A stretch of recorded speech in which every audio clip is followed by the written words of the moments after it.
Before I begin, I just want to state that I never really believed in the paranormal. And to be honest, I'm still quite skeptical about a lot of stories I hear, but I have no other explanation for what happened. I was 17 when this happened. I'm 28 now. I'm from England. Me and my friends were still too young to go to the pub. So one evening, we decided to meet in the school field to have some drinks. From memory, there were around 8 of us just sitting in a circle in the bottom left corner of the field. For context to the story, I'll explain the layout. Running along the bottom edge of the field there's a main road which is behind a huge chain link fence and thick bushes. Along the left, joining the road, is a footpath which leads up to a bridge in the top left corner. This is all separated by more fencing and bushes along the top. Behind a chest-high picket fence is a small woodland area and a small river that runs under the aforementioned bridge. And to the right are houses. The only access to the field is a gate in the bottom right of the field, which is accessed via the road. And in the top left corner is a small step-over fence, which you see in a lot of public footpaths in the UK. So we're just chilling out, having a few drinks and listening to some music. I'd say no one is even half drunk. We're waiting on a couple of more people to join us, who we know would be coming from the fence in the top left of the field by the footbridge. I was sitting facing the corner and I noticed a figure kneeling down around 100 feet away. It was already dark by this time, so I couldn't make out who it was, but I could just tell they were male. I smiled to myself, thinking it was one of our friends who we were waiting for, trying to sneak up on us. Only the longer I watched them, the more I grew suspicious that it wasn't one of our friends. 5 or so minutes must have passed before someone else noticed the figure. We all discussed who we thought it was. I think we even shouted a few names of friends too, but the figure remained motionless. 3 or 4 of the guys, including me, finally got up to confront whoever it was. We walked towards them fairly briskly. We were probably only 30 or 40 feet away when the figure rose up into a standing position. I don't mean they stood up, they rose up. The black figure started to run backwards in a bizarre, almost mechanical fashion, and we gave chase. We gained ground fairly quickly as they ran towards the left-hand side of the field. One of my friends reached out to grab the person, and all of a sudden, the figure just vanished. We all just stopped in our tracks and looked at each other, not saying a word, and then we ran back to the group of girls we'd left behind who saw the whole thing. We packed up our stuff and ran to the gate on the opposite side of the field. Some of the girls were even crying in fear of what had just happened. None of us could quite comprehend it. Even now, the only reason I know it actually happened is the fact that there were 7 or so other witnesses. A week or so later, me and one of the other guys that saw the ghost were back at the field gate crashing another party. We were in the bottom right corner of the field, and guess what we saw across the field? A black figure stood by the fence at the back of the field about halfway down. Don't ask how, but we could tell it was watching us. We stood in silence and just watched it for a minute before it drifted through the fence and towards the river and out of sight. We ran the short distance to the gate, clearly in a look of panic. People asked us what had happened, and we explained, but understandably they all looked skeptical. I'd done a little research after this and found that a guy had been stabbed to death in the alleyway to the left of the field, and another guy had hung himself under the bridge it leads to. For anyone who wants to look it up, the place is called Ulster. I haven't been back to that field in over 10 years now, but a part of me wants to. I wonder if the ghost is still there.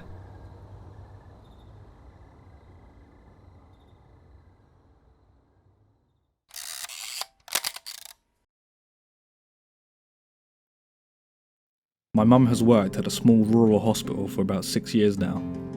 She is the ER receptionist, so she is the first person you see when you come into the emergency room.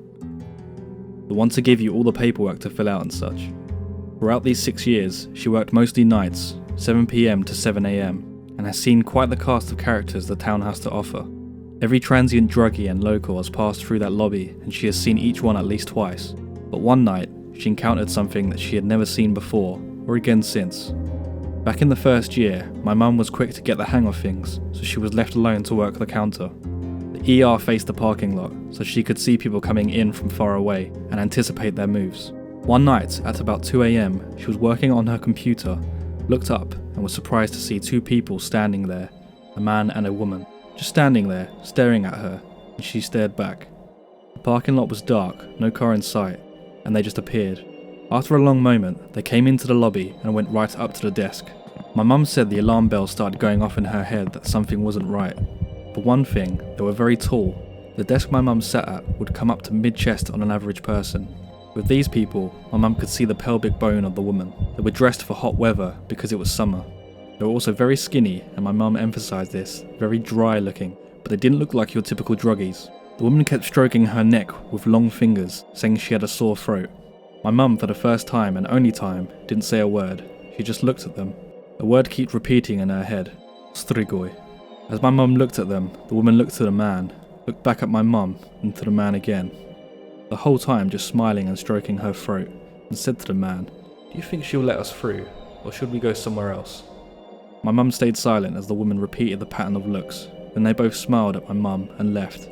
Almost immediately after, my mum texted me, asking if vampires needed permission to enter places like hospitals. I told her, since she was technically the person to say who went back to the ER, it would need her permission. We both knew that Strigoi was a type of Romanian vampire mythos, and that was the word she kept hearing in her mind.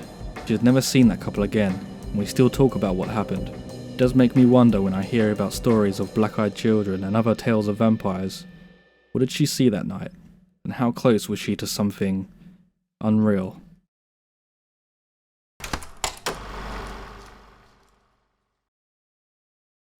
This story isn't mine, but my good friend's, and I've never seen her this shaken while telling me a story. She's the most genuine and open person I know, so when she told me this story, I believed every word. I don't want to use her real name, so I'll call her Jen. Jen and I like to talk about anything and everything when we reconnect, but one thing we love to talk about is spirits and the supernatural. I'm Native American, so stories about skinwalkers or similar supernatural beings aren't alien to me. I even have my own stories. Jen likes to go to open fields on the nights of full moons. We've done it together a few times, and it's an amazing surreal experience. But one night she went with her other friend that we would call Jessica. She and Jessica started walking through it, but this was different than the other nights. Jen felt off. She thought she was hearing twigs snap behind them. She has bipolar disorder, so she thought it was just in her head. She was overwhelmed with this feeling that she just couldn't explain. She felt on edge, like she was being watched. They continue to walk, and they stop in the middle of the field. Jen starts looking around, and if you've ever been in the middle of the woods with a full moon out, you know how it can light up everything. She saw something. She bolted. Not saying a word. She left Jessica behind, but Jessica was quick to react and followed behind her. They get to the car, and Jen locks the doors, and she rips out of there. Jen was hysterical, crying and yelling, "Did you see that?" over and over again to Jessica. Jessica didn't see it, but she felt the same way Jen was, and she heard what she heard. Jen saw something that shook her to her core. As she was looking around, she heard a branch snap and looked over. About 9 feet off the ground, peeking around a tree, she saw a white pale face. I'll explain it to you how she explained it to me. She said it was like looking into a husk of a humanoid. No emotion, no life, the eyes were non-existent, and it only had a few strands of what looked like hair.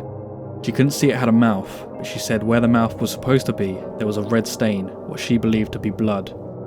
As she told me this story, she trembled and cried. I've never seen her that way. I trust her with my whole being, so I believe every word that she said. I had to comfort her and calm her down after she told me this. She still sees that face in her dreams some nights. I hope she recovers from this experience. But when you experience something like that, it stays with you forever.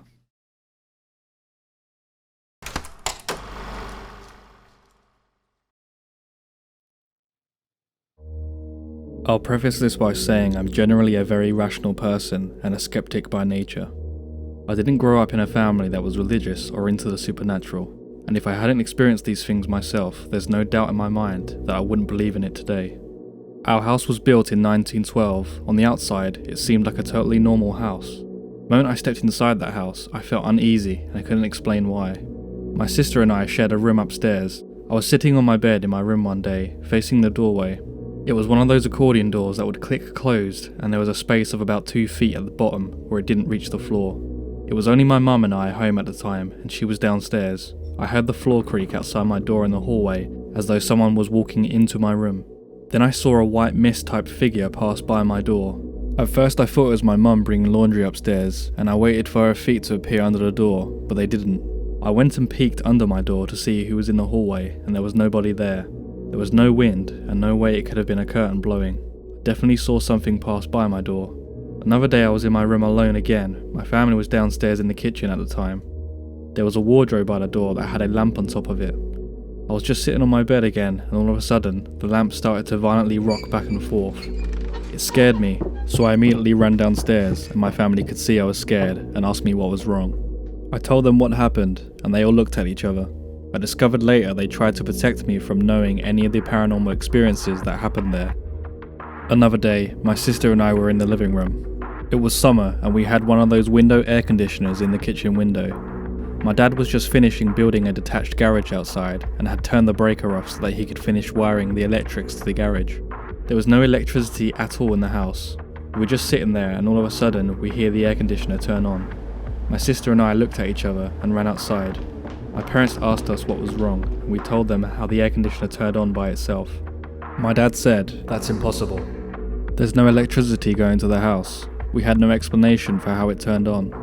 Another day, I was in my room and we had one of those big fans that sat on the floor. My sister would always yell at me for leaving it on when I wasn't in the room. On this day, it was really hot, so I purposely left the fan on. I went downstairs to have a shower. Only my mum and sister were home at the time. I came back up to my room and the fan was switched off. I immediately felt uneasy because I knew I had left it on.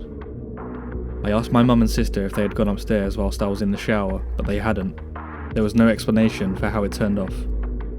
This was back in the days where we would record songs on the radio onto cassette tapes. One day I guess I forgot to press stop while recording and left the room. When I listened back, it sounded like a man and a woman arguing on the tape, but I couldn't quite make out what they were saying. There was no one in the room at the time. When I would go to sleep at night and the lights were out, I would see what I now know were probably orbs, but at the time I had no idea what it was. It was like static electricity in the air. I don't know how to explain it. The closest thing I've seen to it are sparklers. It used to scare the hell out of me, and I would run to my mum's room to tell her, and she would say, "Oh, it's just your eyes playing tricks on you, don't pay attention to it." I would go back to bed and hide my head under the covers. There was a spirit that would stand in the corner of my room and watch us constantly.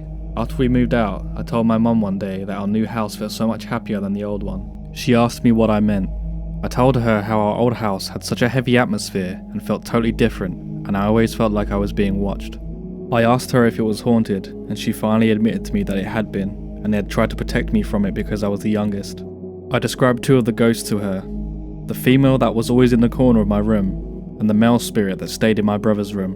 I described the time period they were from and how they were dressed, that the woman was in a long dark dress and the man sat on the floor in my brother's room and looked out of the window. I have no idea how I knew these things. It turned out I was pretty close, except the woman wore a black veil that hid her face and the man actually had no legs, which is why I thought he was sitting all the time. While we lived there, I had a recurring dream where I saw a little girl in a white nightgown cowering in the hallway outside my bedroom and crying because the house was on fire. I was constantly paranoid about fires whilst living in that house and would regularly check the electrical outlets throughout the house to be sure everything was okay. After we moved, I worked at our local library and there were tons of resources about the history of the town. It turns out before our old house was built at that location, there was a hotel that used to stand there in the late 1800s that had burned to the ground, killing several people.